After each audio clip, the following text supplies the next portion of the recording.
शिरोळ उपअधीक्षक भूमी अभिलेख कार्यालयातील निमंत्रणदार एसीबीच्या जाळ्यात, वारस व फेरफार नोंदीसाठी 2,000 रुपयांची लाच स्वीकारताना रंगेहात अटक.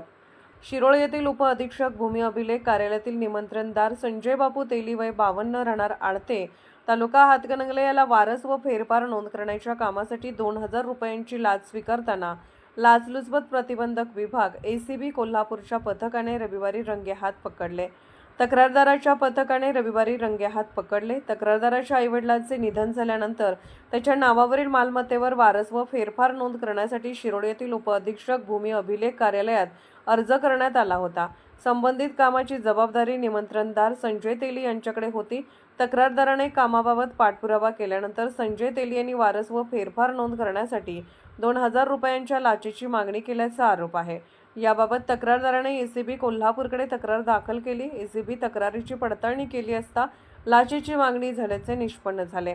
त्यानंतर सापळा रचून तक्रारदाराकडून 2,000 रुपयांची रक्कम स्वीकारताना संजय तेली यांना रंगेहात अटक करण्यात आली.